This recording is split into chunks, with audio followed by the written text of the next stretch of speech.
Hello, I'm Pastor Jeremy Combs, and we're going to pause for a proverb.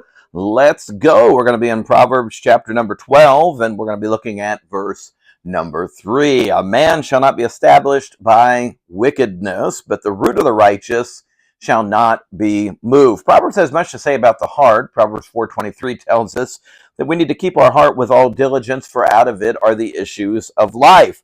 Well, the question of the day would be, what is your life built upon? Would you say is the purpose of that life? What's your desires? What gets you out of bed? What do you live for? There are only really two choices, and that is righteousness and wickedness. It's a repeated theme throughout the entire book of Proverbs and really throughout the Bible. There's no middle ground. For the one, apart from God, their life is established by wickedness. And ultimately, this path is going to lead them to misery, emptiness, and eventual destruction.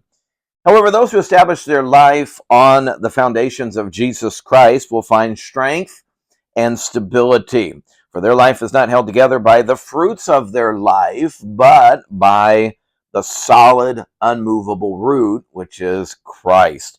Adam Clarke, an old-time commentator, said it this way: evil is always variable. It has no fixed principle except the root that is in the human heart, and even that is ever assuming new forms. Nothing is permanent but goodness. That is unchangeable because it comes from God. Verse number 4, a virtuous woman is a crown to her husband, but she that maketh ashamed is as rottenness in his bones. Shortly after Adam was created in the Garden of Eden, God declared, it's not good that the man should be alone. I'll make him a helpmeet for him.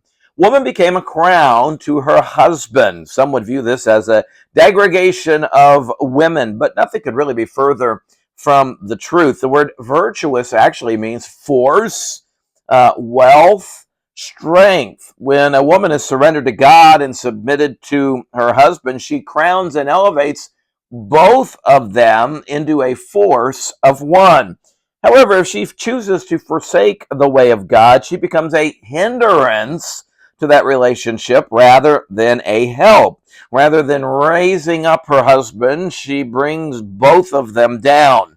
Notice she destroys the body. She is rottenness in the bones. She destroys from the inside out.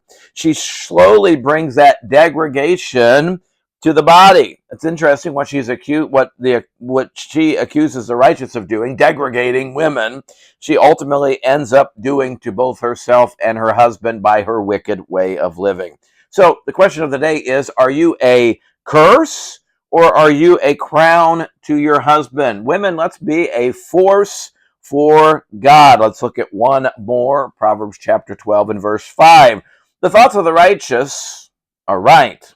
The counsels of the wicked are deceit. Our thoughts are extremely important. They are the motherboard of our life, sending signals throughout our heart, through our eyes, our mouth, and really the rest of our bodies, hands, feet, etc.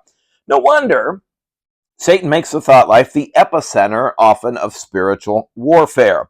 The problem is we trivialize our thoughts. We kind of let that lustful thought slide. We excuse the fact that we daydream about what it would be like to live and to do wrong, but a wise and a righteous person will have their thoughts programmed and then processed through the Bible. This involves, of course, reading God's Word, meditating, thinking about it, getting in our mind, and the greatest way we can do that is simply by living it.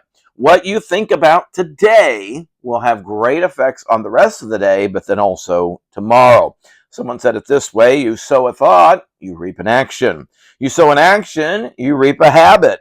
You sow a habit, you reap a character. Sow a character, reap a destiny. For the wicked, they are so evil and twisted in their thoughts that even their counsel is nothing but lies and deceit.